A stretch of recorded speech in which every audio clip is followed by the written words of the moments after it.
down and turn to your right. If you force it, you'll break it. This won't come up, Bob. Push the switch forward. A single light bulb is preventing a modern jetliner from landing. Screwing around with a 20-cent piece of light equipment on this plane. Struggling to fix a minor problem, a much more serious one develops. We're still at 2,000, man. Hey, what's happening here?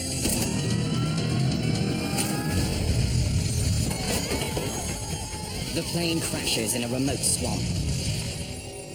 Those who survived the crash face a new danger. The swamp has filled with jet fuel. No one light a match! Eastern 401 was a pivotal accident in aviation history. The crash would point investigators to an astonishing danger lurking in all commercial cockpits.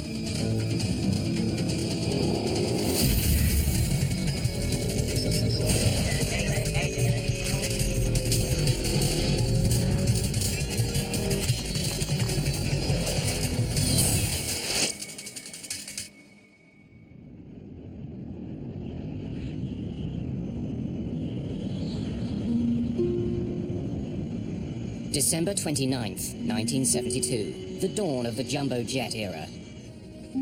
On its way to Florida, this L-1011 TriStar is the most advanced passenger jet in the world. The Lucky TriStar was a fascinating bird. It was a beautifully flying airplane. It had a tremendous amount of power and a lot of innovation to it. The cabin of this Eastern Airlines jet is large and quiet. The service is first-rate. Bob Loft is the captain for Eastern Airlines Flight 401. He's been with the airline for more than 30 years. His first officer is Albert Stockstill. His second officer is Donald Repo. The jet has left the bitter cold of New York behind and is now descending towards Miami. Welcome to Miami. The temperature's in the low 70s, and it's a beautiful night out there tonight. Go ahead and throw them out.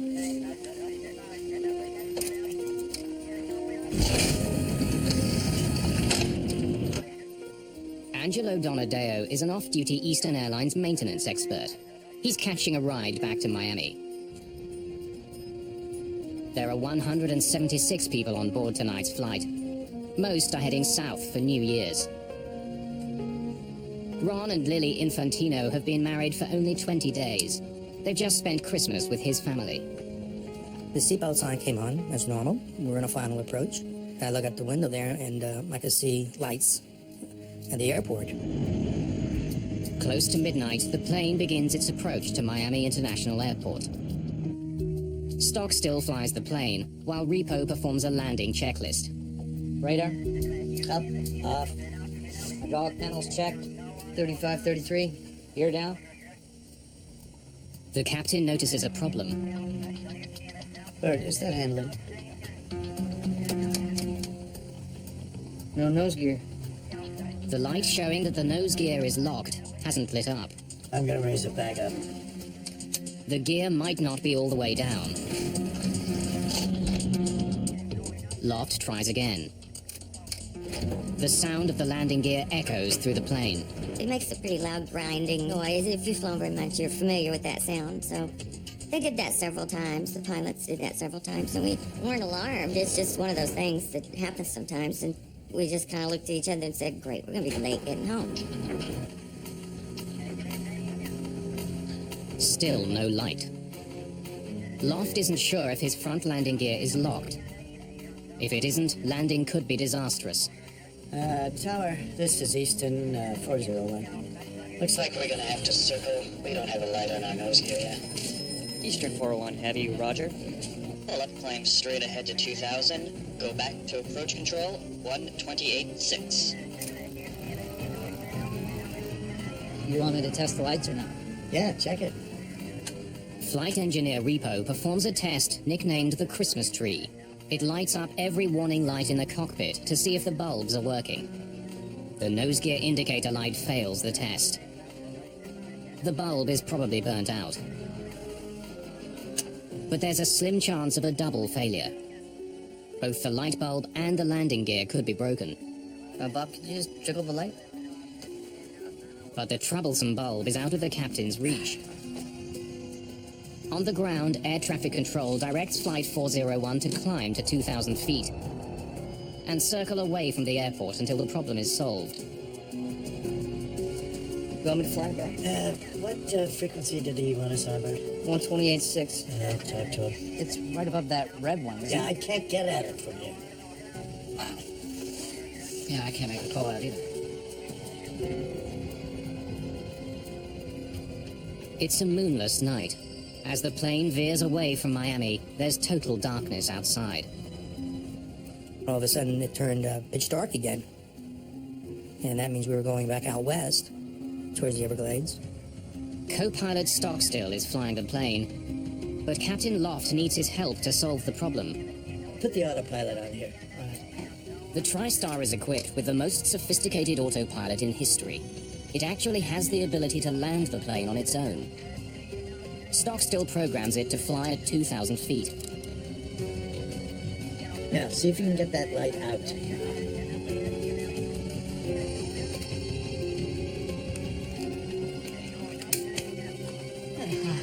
The light is finally removed.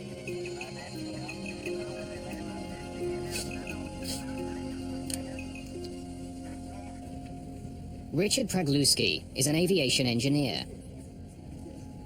He takes this flight regularly and can tell that the plane is experiencing technical problems. He was heading out towards the Everglades. I knew there was something wrong with the plane, because if you have a delay, they'll circle the plane. The irritating problem isn't getting better. Now Stockstill can't get the light back in. Now, push the switch just forward. Okay. You got it sideways then. Eastern 401, turn left, heading 300. Okay, 300, Eastern 401. Hey, get down there and see if that damn nose wheel is down.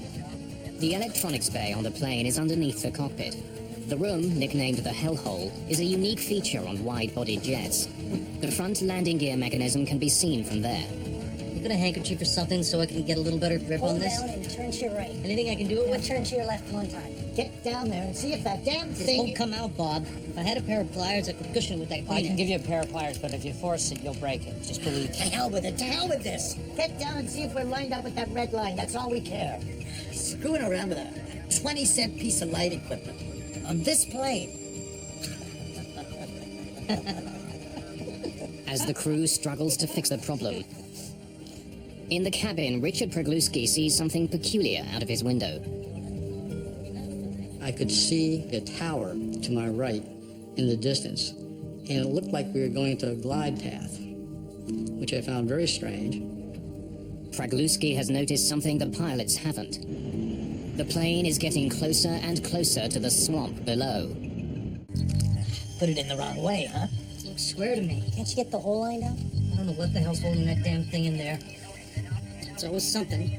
We could have made schedule. Without a green light, they still don't know if their landing gear is locked.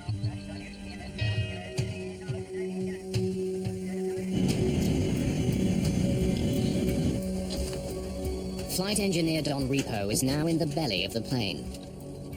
There's a viewing window in the hellhole which should let him see if the front wheels are locked in place. I don't see it down there. Huh? I don't see it. It's not lined up. I can't see it. It's pitch dark, and I throw the little light and get nothing. Wheel well lights on? Pardon? Wheel well lights. On? Captain Loft has forgotten to turn on lights outside the plane that illuminate the landing gear. Now try it.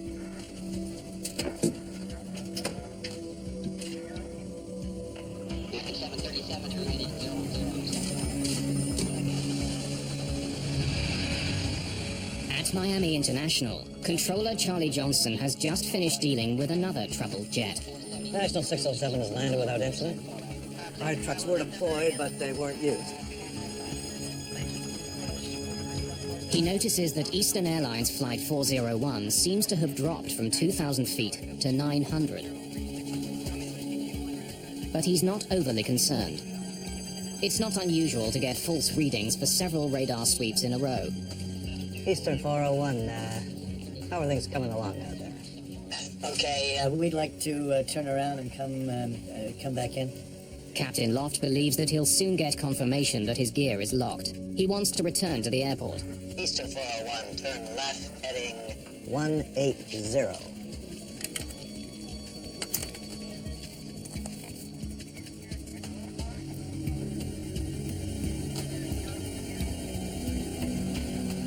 plane is heading west, away from the airport. It will take several minutes to get lined up for the landing.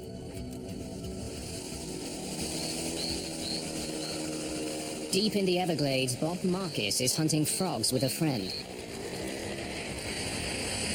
Eastern Airlines Flight 401 roars past. I just saw the lights blinking across the sky, and it was just a black. There's no horizon in the west, and you can tell how high the plane was. Suddenly, the pilots make an alarming observation. We did something to the altitude? What? We're still at 2,000, right? Hey, what's happening here?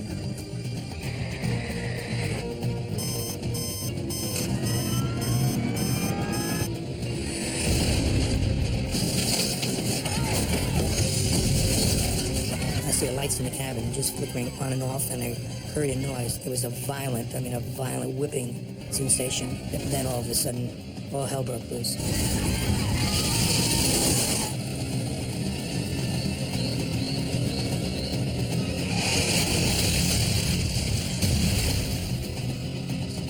Charlie Johnson notices that Flight 401's altitude now reads as coastal, or sea level. Eastern 401, I've lost you on the radar there, your transponder. What's your altitude now? There's no response from Eastern 401. Another plane makes a disturbing report. Miami approach, this is National 611. We just saw a big flash. Looked like it came out west. Don't know what it means, but wanted to let you know.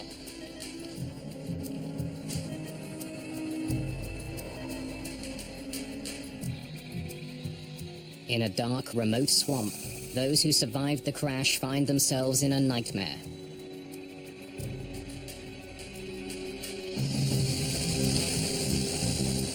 Bob Marcus races towards the site of the crash.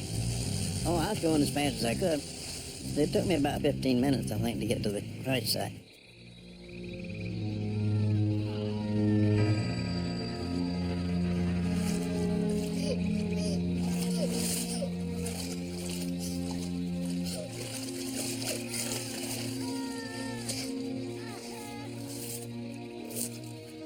Remarkably, Richard Pregluski is alive. I knew I was badly injured because I could see my clothes hanging from my body. I had almost no clothes on the upper half of the body, and I could see skin coming down my arms.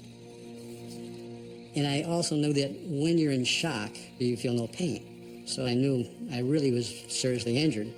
And I started thinking, I said, well, the pain will come later. But how do I keep calm and get out of there? Because the longer I'm in that swamp, in the condition I'm in, the more danger I'm in. Ron Infantino was knocked out by the crash. He wakes up in the swamp. So I was thrown quite a bit, and I was away from Verizon and everybody else. Nobody was even near me. Lily. Lily.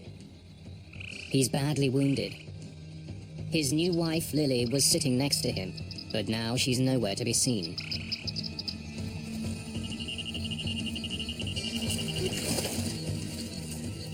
Swamp water doused the initial flames. But 20,000 kilograms of jet fuel has now leaked into the swamp. A single spark could start a deadly blaze. No one light a match! We're covered in jet fuel! What a sad thing to come through that crash and then have somebody do something stupid like strike a match and have us all just blow up. That was the real fear. Hoping to help the survivors, Bob Marcus jumps into the swamp. He immediately feels the sting of the jet fuel on his skin. It burnt my legs. I had to treat my legs for burns for about a week. Don't worry. I got you. Bob Marcus saves dozens of lives, preventing many people from drowning.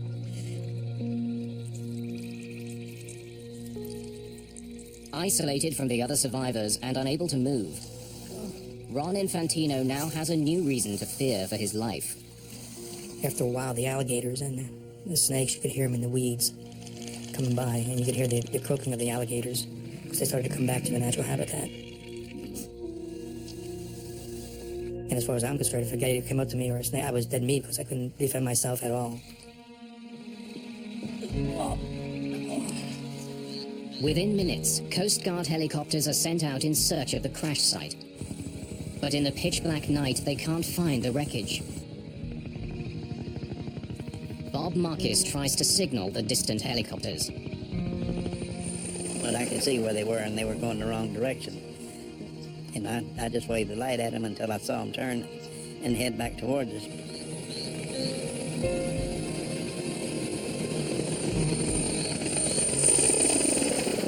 It seemed like we'd been in the swamps for a really long time when we heard a helicopter, and it was such a welcoming sound because that means somebody knows that you're there.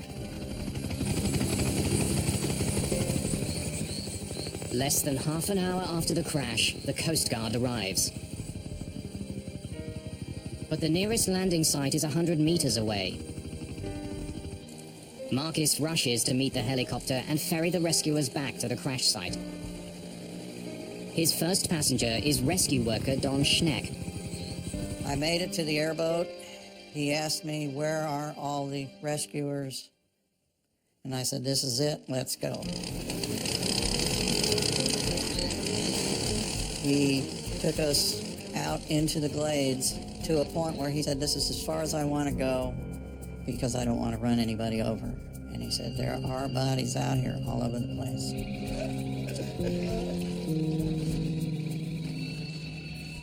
Don Schneck starts searching for survivors. I approached the large object that I had seen at a small distance and realized it was the nose section of the aircraft.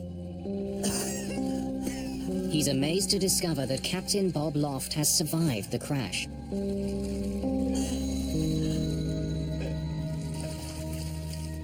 He was in bad shape. He had lacerations, so I knew he had broken ribs. I could tell he was in shock, so I calmed him down, told him, I'm the only one here right now, but they're coming. Just hang in there. I'm going to die. He told me that, and I argued with him. Anything to keep anything going. It just made me feel so inadequate because it was just me. I turned around and I looked back towards Miami and thinking, where in the heck is everybody? And at that time when I looked, I must have seen 50 lights coming. And I went, thank God. First Officer Bert Stockstill was killed during the crash. Captain Bob Loft soon dies at the scene. Angelo Donadeo and Don Repo have survived and are taken to hospital. In all, 77 people survived the crash. 99 people are killed. By dawn, all the wounded have been transported to Miami hospitals. Ron Infantino is one of the many who are struggling to survive. Priest comes over and does the last rites. So right then I knew I was in bad shape. And it's a scary thought. And of course at that time I'm still asking for Lily, have they seen her? It was such a madhouse there that night, you can imagine. Lily. Where's Lily?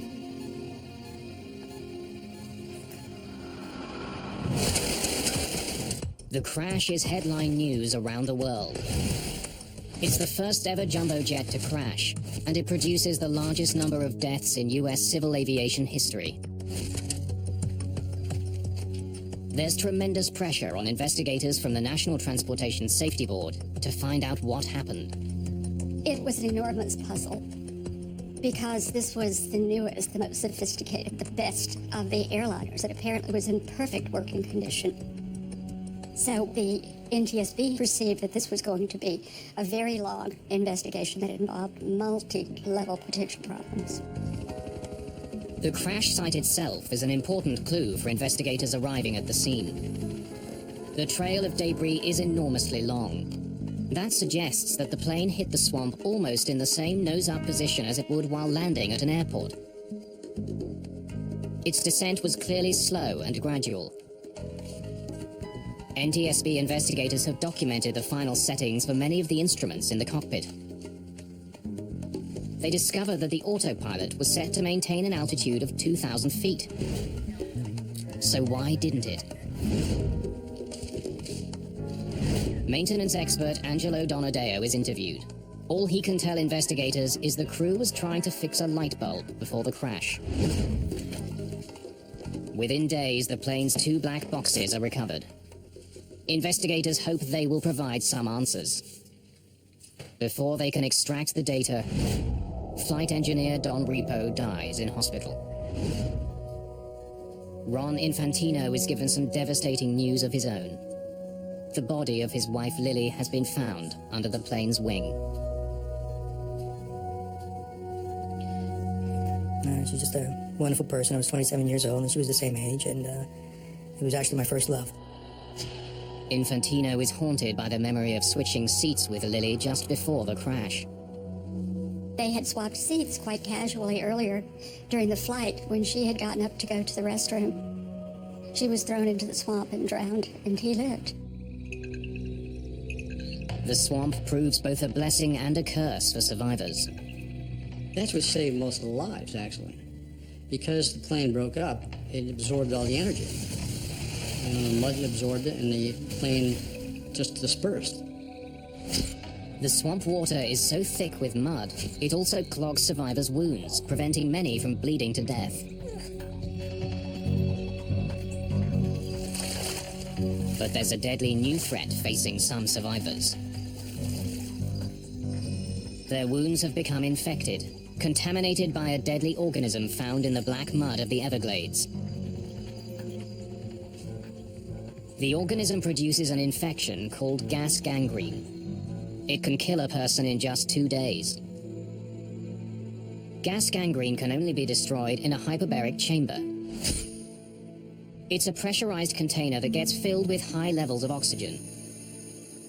The oxygen gets forced into the wounds and kills the bacteria. 8 of the surviving passengers are infected with gas gangrene. Hyperbaric chambers must be found for all of them. The only other way to save patients is to amputate the infected limb. Ron Infantino's arm is badly infected.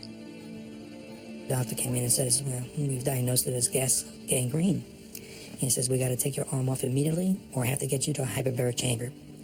Unfortunately, he says, the only hyperbaric chamber is at Mercy Hospital, and that's all been taken advantage of.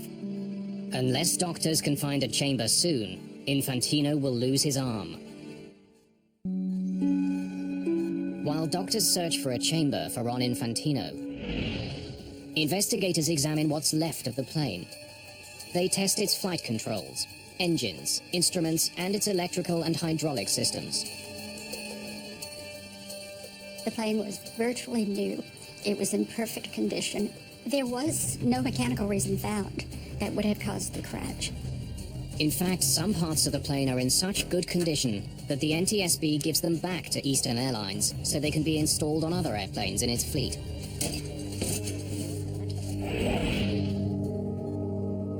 An unused hyperbaric chamber is finally found for Ron Infantino at a Navy base in Panama City.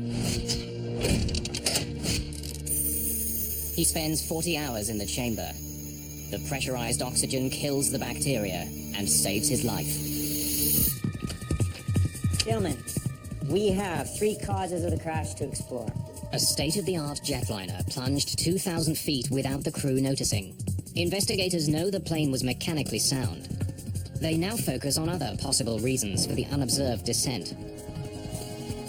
At the top of the list is subtle incapacitation of the pilot.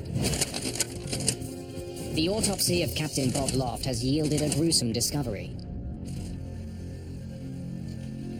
Captain Loft had a large, undetected tumor growing in his brain. It pressed into the part of his brain responsible for sight.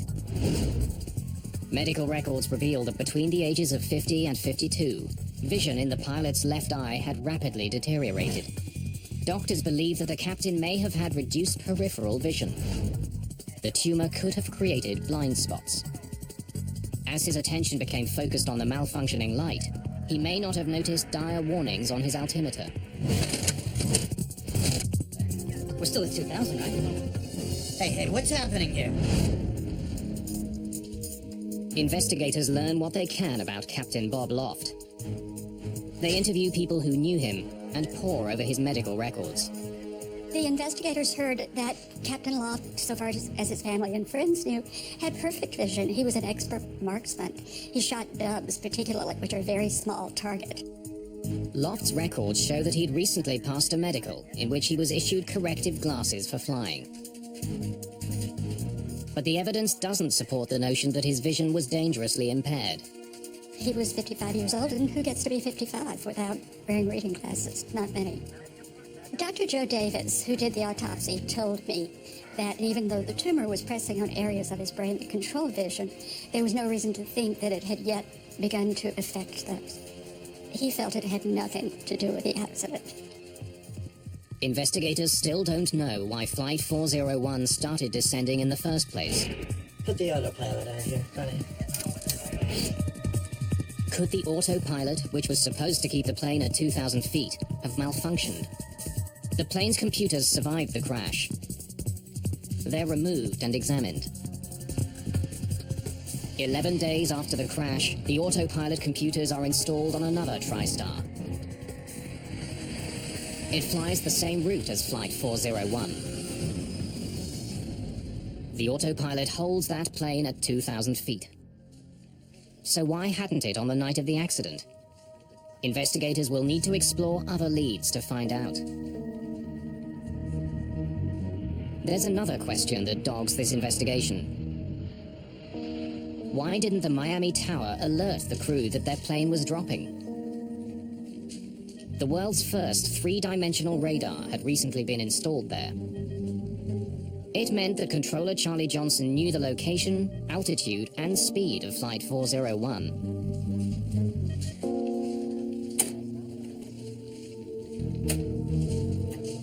National 607 is declaring... Investigators study recordings of Johnson's conversations Fire and ambulance sent out right away. and discover that on the night of the crash, it was another plane that demanded most of his attention. National Airlines Flight 607 was coming into land just ahead of Flight 401. That flight was having its own landing gear problems. Emergency runway 9 will need fire and ambulance sent out right away. As he focused on the emergency, Johnson handed Flight 401 over to another controller. But just as National 607 came in for its emergency landing, the other controller phoned Johnson and handed Flight 401 back to him. Eastern Heavy's coming back to you. Unsafe nose gear. At the time, Flight 401 was already over the swamp. Johnson had 5 other planes to monitor. He was also dealing with the aftermath of his emergency landing. National 607 has landed without incident. Trucks ordered. That's when he noticed that Flight 401's altitude had dropped to 900 feet. The way the radars work, still to a certain extent this happens, but back then it was even worse. Coast mode was a very well-known phenomenon. I mean, you might lose the target for 2 or 3 minutes in terms of the altitude reporting part of it, and it goes and gives you some weird altitude, and then boom, it's right back where it should be. But the controller didn't stop there, and this was really to his credit. Johnson decided to make contact with Flight 401. Eastern 401, how are things coming along? Okay, we'd like to turn around and come back in. Eastern 401, turn left, heading 180. After that brief exchange, Johnson assumed there was no problem. Eastern 401, how are things coming along? Okay, Investigators conclude that at that moment, Controller Johnson was the only one who could see that the plane was losing altitude. Why hadn't he passed that information along to the crew? US government regulations for air traffic controllers provide the answer. It simply wasn't part of a controller's job. At the time of the crash, the FAA required approach controllers to maintain a separation of the airplanes. It did not give them a duty to maintain the altitude of the airliner with regard to the ground. Now investigators try to determine how the plane's own warning system failed to alert pilots to their growing danger. The L-1011 is equipped with an alarm that sounds if the plane goes 250 feet above or below the altitude selected by the pilots. As investigators replay the tape from the black box, they clearly hear that alarm sounding in the cockpit as the plane passed through 1,750 feet. Did you hear that? How did they miss it? Investigators closely examined the cockpit transcript to try to understand how the alarm was missed. Put it in the wrong way, huh? Swear to me. Investigators noticed that just before the alarm sounded in the cockpit, warning the crew that the plane is too low, both pilots were completely absorbed with the landing gear light. The conversation also tells investigators that the flight engineer was below in the hellhole. The warning chime came out of a speaker at his workstation. Investigators begin to realize that the two pilots were unable to hear a perfectly audible alarm because they were focused so entirely on solving another problem. That chime, which is clearly heard on the cockpit voice recorder, was not registering in the minds of all the men on that flight deck. Not because they weren't trying to pay attention, but because they were tunneled in on this one problem. That's what we do as humans.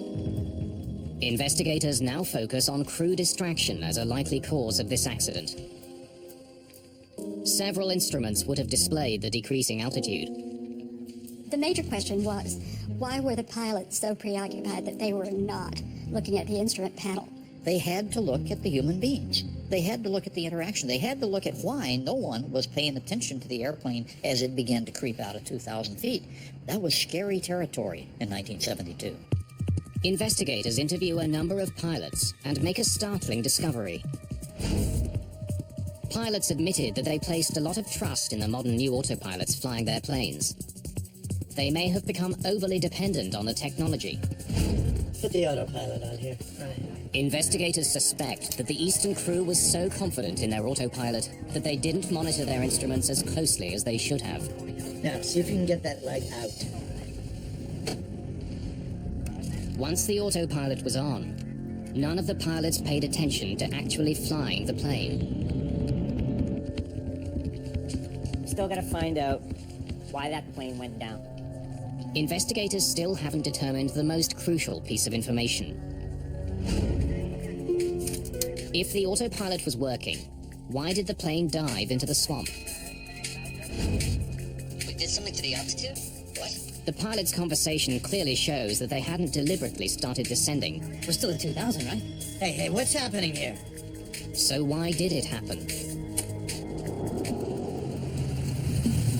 The answer comes in a dramatic form when the NTSB conducts a public hearing in Miami 2 months after the crash.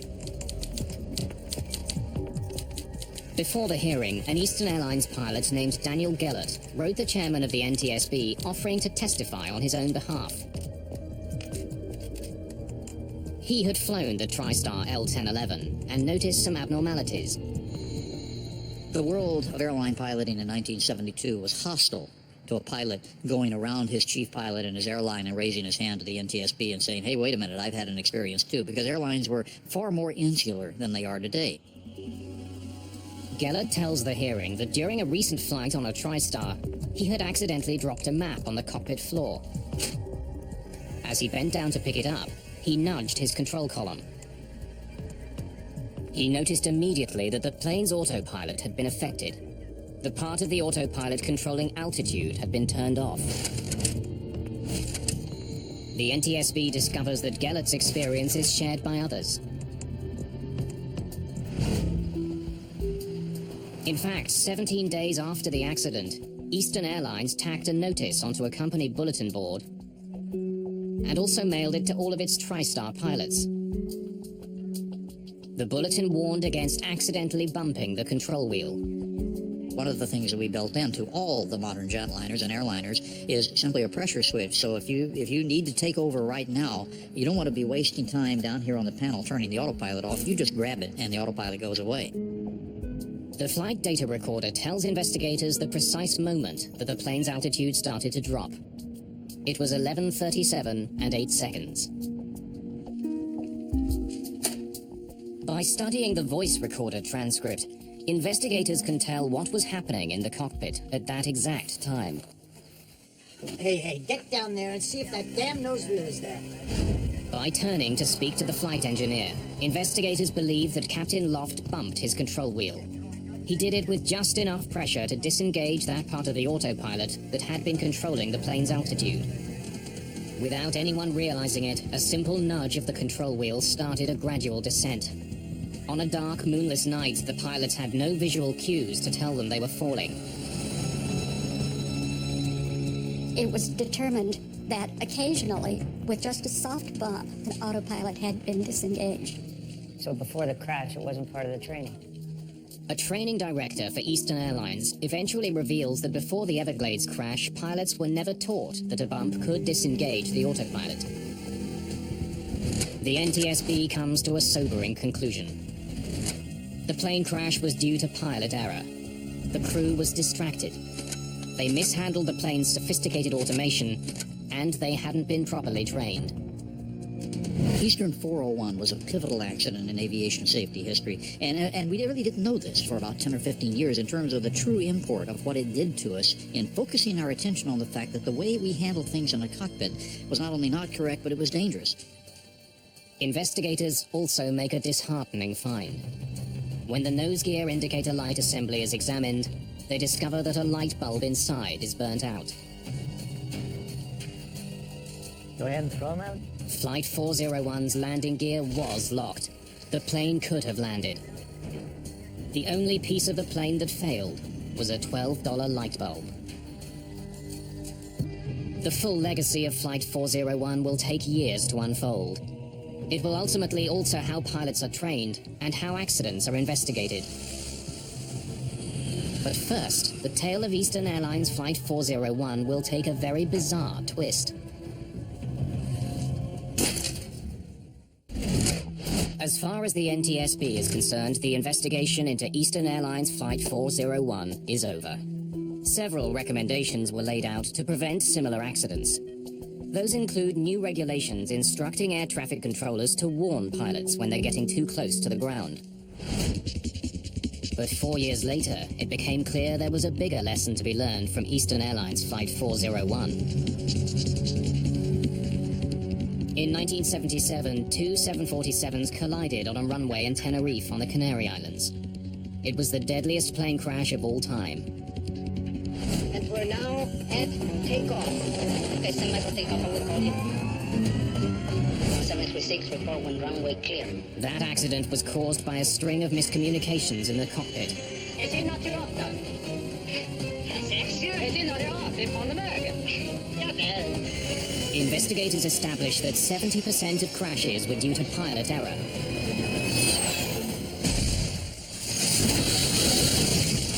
Both of these accidents, Tenerife and 401, what you see is crews dedicated to doing a good job, but not realizing that they're human, not realizing how many things can go wrong if you don't appreciate how human beings fail. By the late 1970s, NASA began to explore a new behavioral science designed to reduce pilot error. And pilots be on the lookout for any different behavior when we acquire. It's called Crew Resource Management, or CRM. Crew resource management simply means that we're not going to have one pilot leading and everybody else following. It means that the captain has to be a leader and listen to and interact with his subordinate crew members, and the subordinate crew members have to speak up. Decades later, Flight 401 is taught in aviation courses around the world as a textbook example of poor CRM. The problem was that we did not teach Bob Loft or Stockstill or any of these folks at the time that when something goes wrong, the commander's first responsibility is to maintain aircraft control and either do it himself or assign somebody. We're up to 2,000. You want me to fly, bro? What frequency did he want us on, Bert? 128.6. I'll talk to him. On Flight 401, Captain Loft did not clarify who should be doing what. Instead, all three crew members worked on the same problem. Bob, could you just jiggle the light? It's gotta come out a little bit and then snap in. With the co-pilot flying, the captain commanding from the left seat, you already had cross purposes here. It's right above that red one, isn't it? Yeah, I can't get at it from here. And you had a light quadrant the captain couldn't quite reach, and the co-pilot could, but the co-pilot is flying the airplane. You just set them up for a major problem, and guess what? Systemically, we never taught them what to do. Today, CRM also trains flight crews not to be intimidated by one crew member's mood. You got a handkerchief or something so I can get a little better grip on this? Anything I can do it with? Get down there and see if that damn This thing... won't come out, Bob. So if the leader is having a problem, in this case with a light bulb, Okay, you got it sideways then. And he's really irritated at it, and the co-pilot has now made the problem worse. Co-pilot's not going to be happy with himself over that. I don't know what the hell's holding that damn thing in there. Don Repo is not going to be happy that he got downstairs to try to solve the problem, and he couldn't see anything, and he's got to come up and report that. I don't see it. They're all tense. It's not lined up. I can't see it. And when you get a crew like that tense, it's not to turn around to the captain and say you shouldn't have done that. But this is part of the evolution of what air safety has now learned and been able to teach so many other industries. The enduring legacy of Flight 401 is the delegation of specific tasks in the cockpit. The result is fewer crashes. There was also much more bizarre fallout from this crash. For a while, it seemed that the crew of Flight 401 was haunting other Eastern Airlines flights. For some time after the crash, flight crews and passengers report seeing lifelike apparitions of Flight 401's crew.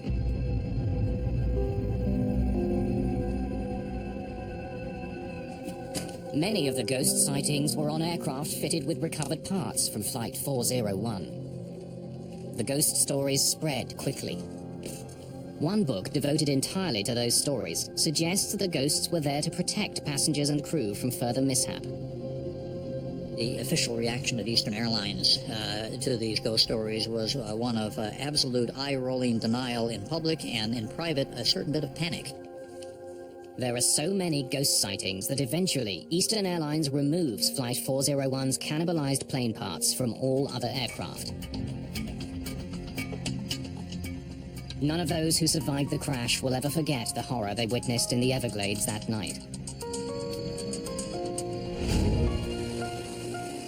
And 35 years after their ordeal, many of them returned to that swamp to finally recognize the heroic efforts of Bob Marcus. We're here today to recognize and to say thank you. Many of the ones who lived because Robert Marcus was there with his airboat. He saw them drowning and decided that the thing that he could do would be to save the ones he could save. Robert Marcus was the kind of person that I hope that all of us ultimately would be if we were confronted with that sort of thing, but he drew on some special courage to do what he did. He was one of the true heroes of the crash.